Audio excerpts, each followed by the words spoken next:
Hi guys, welcome back to auto expert reviews. బ్యాస్ ఈ పేరు మీరు వినే ఉంటారు. ఈ బ్యాస్ గురించి తెలుసుకునే ముందు మీ అందరికీ తెలిసిందే, తెలంగాణ గవర్నమెంట్ వాళ్ళు 100% road tax and registration fee మీద ఎక్సెంప్షన్ ఇచ్చారు ఈవీ కార్స్ అండ్ బైక్స్ మీద. ఇది 2026 డిసెంబర్ 31 వరకు అమల్లో ఉంటుంది. అయితే ఎలక్ట్రిక్ కార్స్ గురించి మీకు తెలిసిందే, రెగ్యులర్ ఐస్ ఇంజిన్ కార్స్ ఎలా అయితే సేల్ చేస్తారో అలానే వీటిని కూడా షోరూమ్ లో సేల్ చేస్తారు. అయితే రీసెంట్ గా ఎంజీ కంపెనీ వాళ్ళు విన్స్డర్ ఈవీ అని ఈవీ కార్ ని జస్ట్ 9.99 lakhs కి లాంచ్ చేసింది. బట్ సైలెంట్ గా ఏం చెప్పారంటే ఈ 10 lakhs జస్ట్ కార్ యొక్క ప్రైస్ మాత్రమే, బ్యాటరీ యొక్క ప్రైస్ సపరేట్ గా ఉంటుందని. వీళ్ళు ఇక్కడే బ్యాస్ అనే సబ్స్క్రిప్షన్ మోడల్ ని తీసుకొచ్చారు. బ్యాస్ అంటే బ్యాటరీ యాస్ ఎ సబ్స్క్రిప్షన్, అంటే దీని అర్థం బ్యాటరీ యాస్ ఏ సర్వీస్. ఈ రోజు మనం ఈ వీడియోలో ఈ బ్యాస్ గురించి తెలుసుకుందాం. అసలు ఈ బ్యాస్ అంటే ఏంటి, అసలు ఇందులో ఏముంటుంది. బ్యాస్ అర్థం చేసుకోవడానికి కొంచెం కాంప్లికేటెడ్ గా ఉంటుంది, బట్ నాకు వీలైనంత ఇన్ఫర్మేషన్ గ్యాదర్ చేసి మీకు చెప్తున్నాను. దీన్ని బట్టి మీకు క్లియర్ అండర్స్టాండింగ్ వస్తుంది. బట్ అఫ్ కోర్స్ ఈ కార్ ని ఫుల్ ప్రైస్ పే చేసి కూడా మీరు తీసుకోవచ్చు. ఈ కార్ యొక్క ఫుల్ ప్రైస్ డీటెయిల్స్ నేను స్క్రీన్ మీద వేస్తున్నాను, ఒకసారి చూడండి.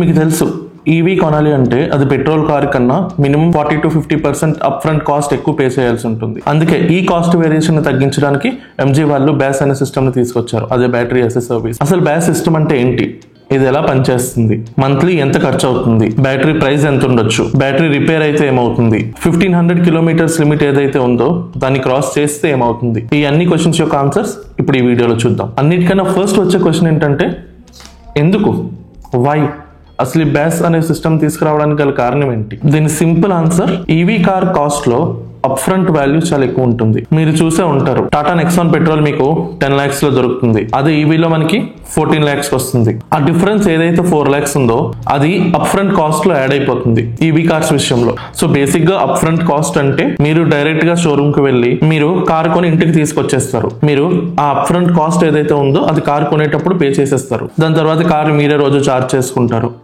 అది మీ రన్నింగ్ కాస్ట్ లో యాడ్ అవుతుంది. So up front cost basic గా ఈవీలో ఎక్కువ ఉంటుంది. ఒక రకంగా చూస్తే ఇది ఒక పెద్ద ఛాలెంజ్ ఎలక్ట్రిక్ కార్స్ సేల్ చేయడానికి. అందుకే చాలా మంది ప్రిఫర్ చేయరు ఈ అప్ ఫ్రంట్ కాస్ట్ పే చేయడానికి. సో ఈ ఛాలెంజ్ ని సాల్వ్ చేయడానికి ఎంజీ కంపెనీ వాళ్ళు బ్యాటరీ యాస్ ఎ సర్వీస్ అనే ప్లాన్ ని తీసుకొచ్చారు. ఎంజీ ఏం చెప్తుందంటే, మేము ఈవీ కార్ ని పెట్రోల్ కార్ తో సమానంగా ఇచ్చేస్తామని. ఎలా అయితే టాటా నెక్సాన్ 10 lakhs కి వస్తుందో అలాగే విన్స్డర్ ఈవీని కూడా 10 lakhs కి ఇచ్చేస్తామని. ఎంజీ వాళ్ళైతే ఈ సబ్స్క్రిప్షన్ ప్లాన్ తో ఈవీని చాలా యాక్సెసిబుల్ చేశారు. బట్ ఎంత అఫోర్డబుల్ చేశారు అన్నది మీకు ఈ వీడియో ఎండ్ లోగా తెలిసిపోతుంది. ఇప్పుడు మనం ఈ సబ్స్క్రిప్షన్ ప్లాన్ లో ఏమేమి ఆప్షన్స్ ఉంటాయో చూద్దాం. అంతకన్నా ముందు మీరు ఒక విషయం గుర్తుపెట్టుకోవాలి, ఈ బ్యాటరీ సబ్స్క్రిప్షన్ ప్లాన్ ఏదైతే ఉందో అది ఎంజీ కంపెనీ ప్రొవైడ్ చేయదు. ఎంజీ వాళ్ళది జస్ట్ కార్ మాత్రమే.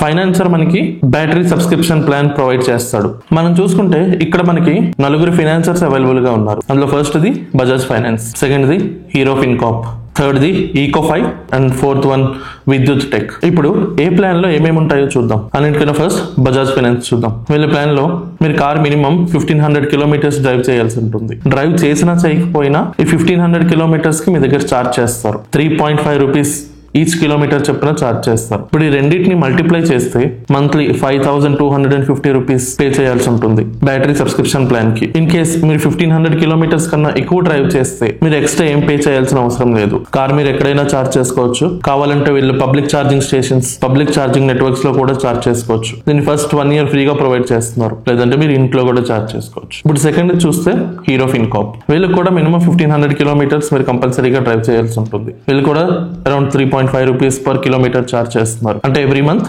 5250 rupees మీరు పే చేయాల్సి ఉంటుంది సబ్స్క్రిప్షన్ ప్లాన్ కి. ఇన్ కేస్ 1500 kilometers కన్నా మీరు ఎక్కువ డ్రైవ్ చేస్తే దానికి మళ్ళీ మీరు ఎక్స్ట్రా పే చేయాల్సి ఉంటుంది పర్ కిలోమీటర్ కాస్ట్ చొప్పున. ఇంకా ఛార్జింగ్ విషయానికి వస్తే అగైన్ మీరు పబ్లిక్ నెట్వర్క్ స్టేషన్స్ లో కానీ మీరు ఇంటి దగ్గర ఎక్కడైనా వెహికల్ చార్జ్ చేసుకోవాలి. ఇంకా థర్డ్ ది ఈకో5. సో వీళ్ళు కూడా మినిమం 1500 kilometers డ్రైవ్ చేయాల్సి ఉంటుంది.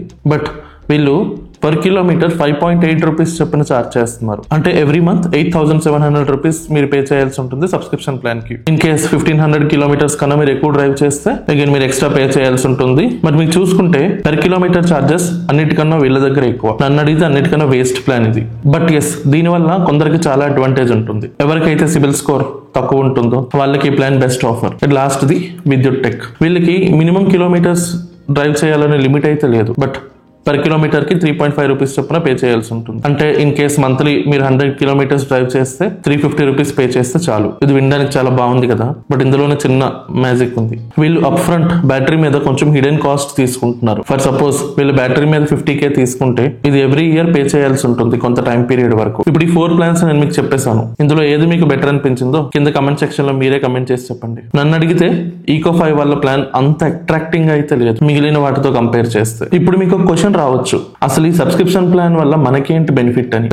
అన్నిటికన్నా ముందు అన్లిమిటెడ్ వారంటీ దొరుకుతుంది. ఇన్ని ఇయర్స్ అని లేదు, ఇన్ని కిలోమీటర్స్ అని లేదు. మీరు ఎప్పటి వరకు అయితే ఈ బ్యాటరీ సబ్స్క్రిప్షన్ ప్లాన్ ని తీసుకుంటూ ఉంటారో అప్పటి వరకు మీకు బ్యాటరీ మీద అన్లిమిటెడ్ వారంటీని ప్రొవైడ్ చేస్తున్నారు. అండ్ సెకండ్ది, ఫస్ట్ 1 ఇయర్ కి వీళ్ళ నెట్వర్క్ స్టేషన్స్ లో DC ఫాస్ట్ ఛార్జింగ్ ఫ్రీగా ప్రొవైడ్ చేస్తున్నారు. And third one, buyback guarantee. In case మీరు కార్ అమ్మేయాలి అనుకుంటే అప్ టు 60% వాల్యూ మీకు రిటర్న్ ఇచ్చేస్తారు. బట్ దీనికోసం మీరు వేరేగా మెయింటెనెన్స్ ప్యాకేజ్ తీసుకోవాల్సి ఉంటుంది. ఇప్పుడు మనం మన పాకెట్ లో నుంచి ఎవ్రీ మంత్ ఎంత పే చేయాలో చూద్దాం. సో బేసిక్ గా కార్ లో మనకి 2 టైప్స్ ఆఫ్ చార్జెస్ పడతాయి. ఒకటి battery subscription plan and second the running cost. ఇప్పుడు రన్నింగ్ కాస్ట్ కోసం టాటా నెక్సాన్ EV ని ఎగ్జాంపుల్ గా తీసుకుందాం. దీనికి అరౌండ్ 1.1 రూపీస్ పర్ కిలోమీటర్ పడుతుంది. సో సేఫర్ సైడ్ కి DC చార్జ్ ని ఇంక్లూడ్ చేసుకొని 1.5 రూపీస్ పర్ కిలోమీటర్ పడుతుంది అనుకుందాం. అంటే 3.5 రూపీస్ మనకి బ్యాటరీ సబ్స్క్రిప్షన్ ప్లాన్ కి పోతుంది, 1.5 రూపీస్ మనకి ఛార్జింగ్ కాస్ట్ కి పడుతుంది. సో ఈ రెండు కలిపితే 5 రూపీస్ పర్ కిలోమీటర్ వస్తుంది దీని రన్నింగ్ కాస్ట్. ఇది మనం మంత్లీ పే చేయాల్సి ఉంటుంది. దీన్ని బట్టి మనం క్యాలిక్యులేట్ చేద్దాం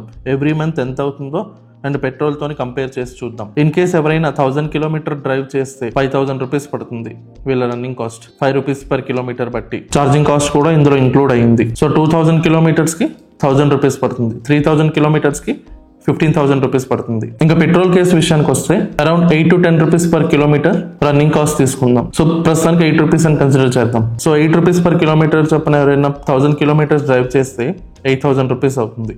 అదే 2000 కిలోమీటర్స్ డ్రైవ్ చేస్తే 16,000 రూపీస్ అవుతుంది. అదే 3000 కిలోమీటర్స్ డ్రైవ్ చేస్తే 24,000 రూపీస్ అవుతుంది. ఇన్ కేస్ మీరు ఇప్పుడు కంపేర్ చేసి చూస్తే EV ఇప్పటికీ చీపెస్ట్ ఆప్షన్. ఇప్పుడు నేను ఇందులో ఒక పారామీటర్ ని ఇంక్లూడ్ చేయలేదు, అదేంటంటే కార్ యొక్క EMI. ఎందుకంటే కార్ EMI బోత్ కేసెస్ లో ఎలాగైనా పే చేయాల్సి ఉంటుంది, అది పెట్రోల్ కైనా EV కైనా.